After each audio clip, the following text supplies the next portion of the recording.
Bonjour à tous, bienvenue sur la chaîne, bienvenue au nouveau. Je suis contente de vous retrouver dans cette vidéo pour vous parler de ce qui a changé depuis que je suis devenue maman. Voilà, on a tous et toutes des petites choses qu'on ne fait plus depuis qu'on est devenu parent, ou du moins pendant les premiers temps de bébé, les premiers mois. On a une toute autre organisation. Donc je vous dis tout ce qui a changé pour moi tout de suite et n'hésitez pas vous à partager en commentaire ce qui a changé pour vous depuis que vous êtes parent. Petite coupure d'un coup parce que j'ai bébé à côté de moi qui s'était endormie, donc je m'étais dit je vais faire ma vidéo tranquille et tout. Et bien non, là elle ne dort plus et gigote. Donc déjà ça c'est déjà une des choses qui a changé, c'est que je ne peux plus être au calme pendant mes vidéos. Il y aura forcément un bruit de fond. Il faut dire qu'avant j'avais quand même Nuts, mon chien, qui faisait toujours plus ou moins du bruit quand il était à côté de moi lorsque je filme mes vidéos. Mais là avec un bébé je ne peux plus du tout avoir mes vidéos au calme, donc j'espère que ça vous dérange pas trop. Mais voilà, il y a forcément un bruit de fond, quelque chose, des gigotements, etc. C'est comme ça et ça rend les choses encore plus vivantes. Alors première des choses qui a changé depuis que je suis devenue maman, et ça c'est autant pour moi que pour le papa, c'est vraiment pour nous deux, on ne se couche plus tard, c'est fini. On se couche le plus tôt possible, dès qu'on peut en fait, le soir quand on a fini de manger, de faire tout ce qu'il y a à faire pour bébé, et ben on va se coucher, on se couche tôt. Enfin tôt, c'est tôt par rapport à avant, c'est-à-dire que si on peut et c'est possible d'être à 21h au lit, et bien on est à 21h au lit et on n'a aucun souci avec ça. Justement, plus tôt on est au lit, mieux on se sent parce que plus on va dormir un peu plus, parce qu'avec un petit bébé, les nuits sont saccadées. Voilà, il suffit qu'elle se réveille dans la nuit, ben forcément vous vous réveillez aussi et votre nuit est coupée. C'est pas toujours évident de se rendormir après. Et puis bon, là encore on a de la chance parce que un bébé fait quasiment ses nuits. Enfin on s'estime vraiment heureux là-dessus. C'est que des fois elle va réclamer son biberon que vers 6h ou 5h et c'est quand même une bonne nuit, surtout si on a réussi à se coucher tôt et qu'on s'endort. Allez, 22h30, c'est déjà génial qu'elle se réveille qu'à 6h. Donc voilà pour ça, mais après tous les jours ne se ressemblent pas, il y a des jours plus faciles que d'autres. Par exemple, si un des jours elle va prendre le biberon un petit peu plus tôt le soir et que après elle dort, on va pas la réveiller juste avant de se coucher, juste pour histoire de dire qu'elle prenne un biberon pour qu'elle tienne plus longtemps et tout. Non, on la laisse dormir. Donc forcément, parfois elle va se réveiller en pleine nuit parce qu'elle a faim. Enfin bref, tout ça pour dire que maintenant, dès qu'on peut être au lit, on y va. Il n'y a plus de rester tard le soir, jouer aux jeux vidéo, regarder un film, regarder la télé, faire une autre occupation. Ça c'est fini. Si on regarde quelque chose, c'est au lit, on va prendre notre ordinateur et se mettre quelque chose en replay, parce que oui, ce qui a changé aussi, c'est que vous ne pouvez plus avoir de rendez-vous d'émissions. Enfin, si vous suivez des séries télévisées, par exemple 21h, il y a un film qui vous plaît, que vous avez envie de regarder, et bien à moins de vous organiser et d'être sûr que bébé dort à temps, vous ne pouvez pas le regarder. Après voilà, moi je parle pour moi personnellement, depuis que je suis maman, je n'ai plus à telle heure j'ai ça, telle heure j'ai ça, telle heure je peux regarder ça et tout. En général, je fais du replay. Voilà, dès que mon bébé dort ou que j'ai plus grand chose à faire, eh bien je vais en profiter pour me mettre une émission ou quelque chose que j'aime bien regarder. Je vais la regarder en replay et puis c'est pas gênant quoi, je suis toujours les choses que je suivais avant, mais je les regarde différemment à d'autres moments de la journée. Autre chose qui change aussi depuis que je suis maman, c'est faire une grasse mat. Ça n'existe plus dans notre quotidien, que ce soit en semaine ou le week-end, ce n'est pas possible. Forcément, il faut nourrir bébé ou bien s'en occuper si elle se réveille. après, ce qu'on fait, nous, c'est que si par exemple il y a un biberon super tôt le matin, je sais pas moi, 6 heures du matin, mais qu'on est très fatigué et qu'on a envie de redormir après, ben on va s'occuper de bébé et après on se remet tous au lit et c'est pas grave, on fait notre nuit en différé, notre grasse mat en différé. Ce n'est pas vraiment une grasse mat parce qu'on reste pas au lit comme ça à dormir et se réveiller quand on veut. Mais voilà, ça nous permet de se reposer un peu plus. Donc on fait comme ça maintenant. Ce qui a changé également, c'est je n'ai plus le temps pour me préparer moi. Alors avant, c'est vrai que bon comme toute femme, on aime bien prendre soin de soi ou avoir le temps un peu plus le matin de se préparer. Alors là, vraiment, je passe après, je me lève, je prépare mon enfant. Alors, je vous amène la preuve qu'on ne peut pas être tranquille. Donc voilà, je suis obligée d'interrompre cette vidéo et de reprendre plus tard parce que mademoiselle décide de ne pas faire de sieste. Donc bah écoutez, c'est comme ça, donc je vous retrouve plus tard. Bon, du coup, je l'ai mis sur son tapis d'éveil, on va bien voir si je peux continuer la vidéo ou non. Alors oui, il y a aussi une chose que je vous ai pas dite, depuis que je suis maman, je perds énormément mes cheveux. Ça c'est la grossesse, hein. Après une grossesse en général, on a les cheveux assez sensibilisés, cassants, on perd un petit peu nos cheveux, etc. Donc je prends des compléments alimentaires pour essayer de les renforcer, en tout cas de diminuer cette perte de cheveux parce que c'est insupportable.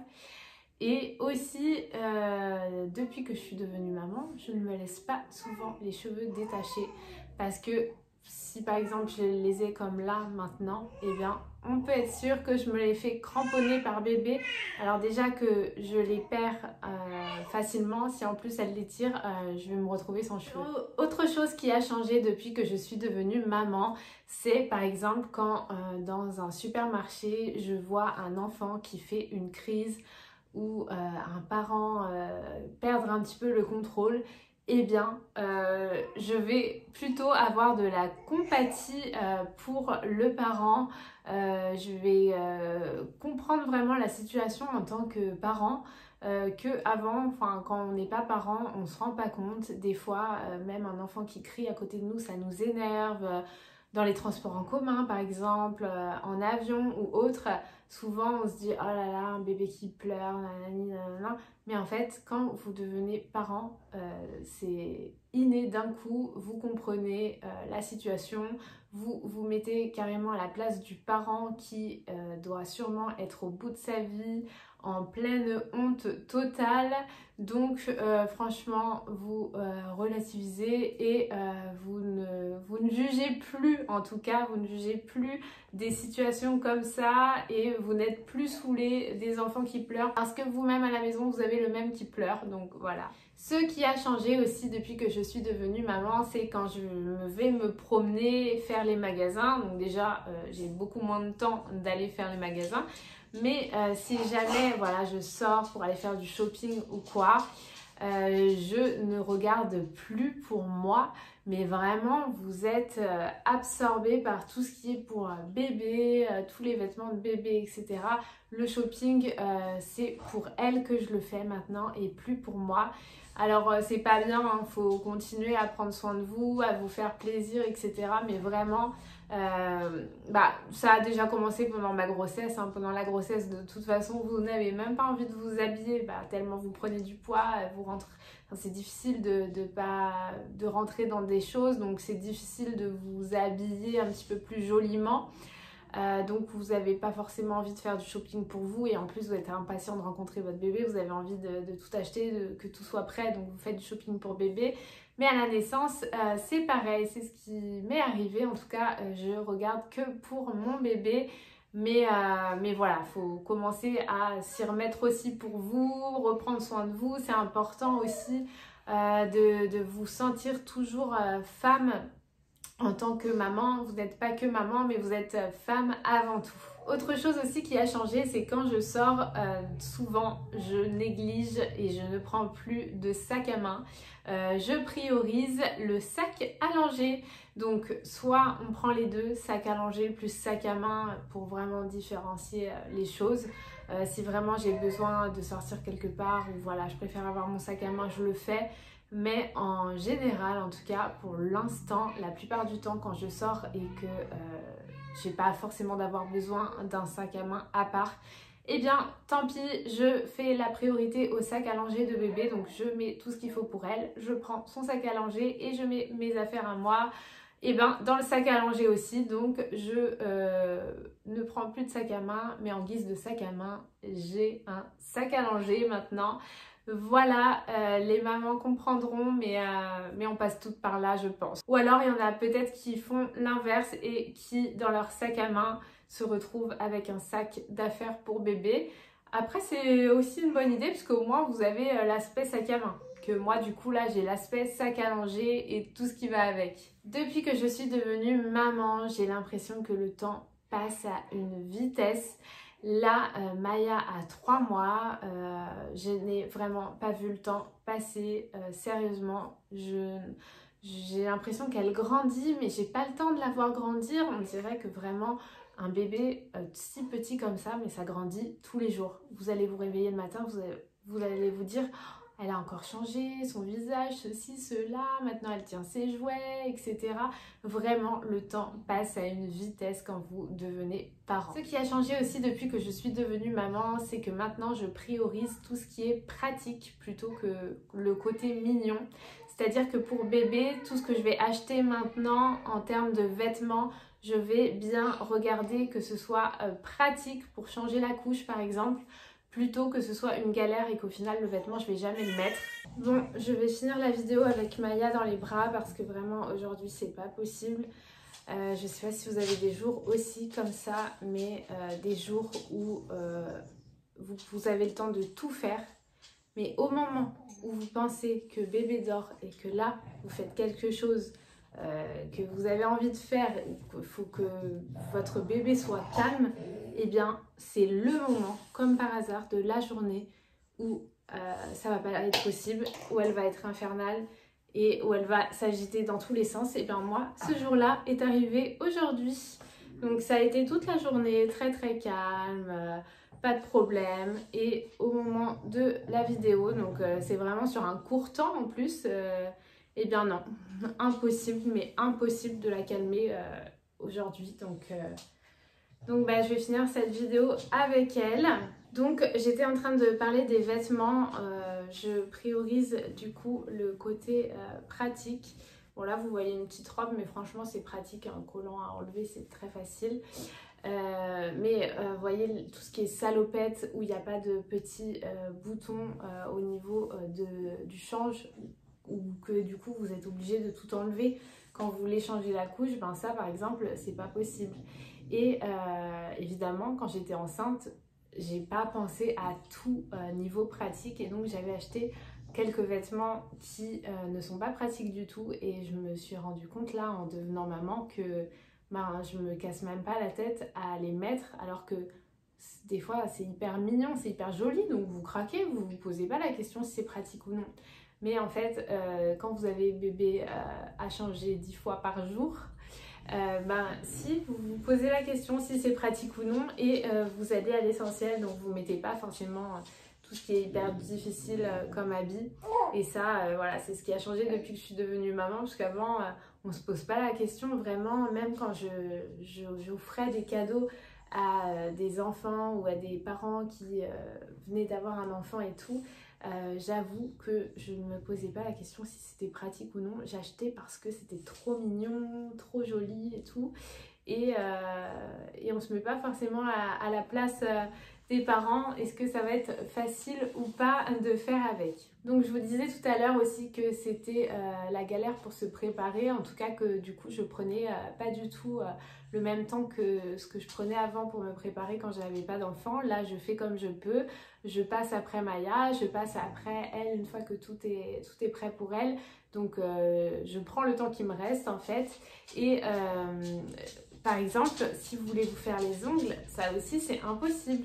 J'ai expérimenté, déjà il faut attendre que bébé dorme parce que vous n'allez pas tenter de faire vos ongles quand bébé ne dort pas, parce qu'il suffit que vous ayez besoin de la prendre ou de faire quelque chose, de lui remettre la tétine tout simplement, bah votre manucure est foutue. Bah oui, c'est rigolo.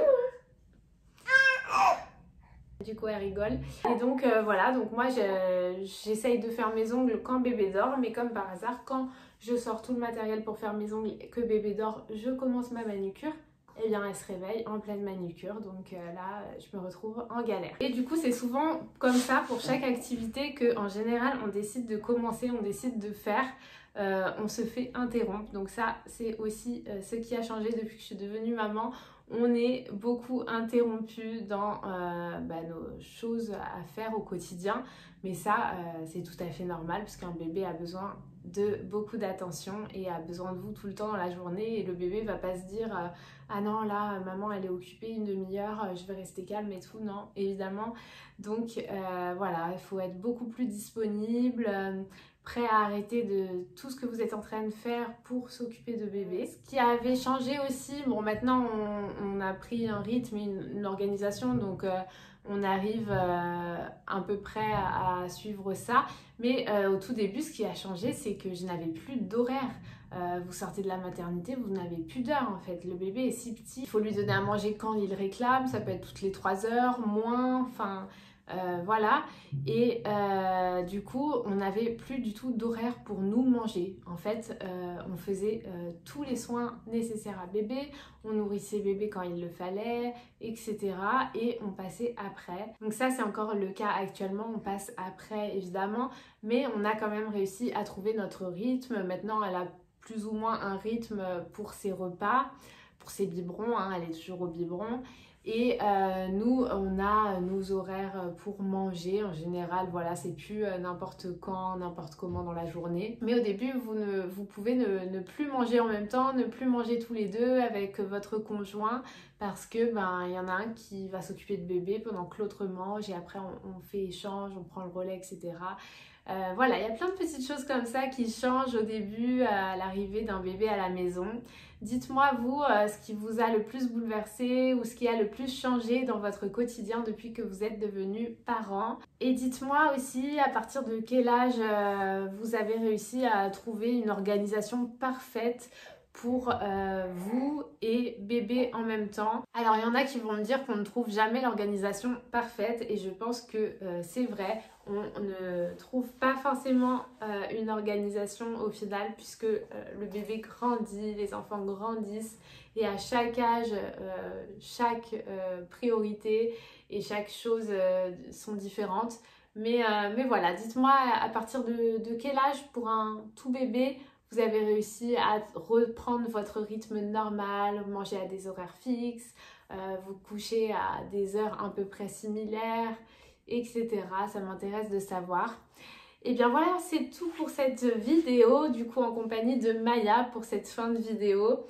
Dites-moi si la vidéo vous a plu, dites-moi si vous aimez bien ce genre de vidéo comme ça où on papote de choses de maman ou de parents. Et je vous dis à très vite dans une autre vidéo. N'hésitez pas à vous abonner si ce n'est pas encore fait, ça me fait toujours très plaisir. En attendant, je vous fais des bisous, bye bye.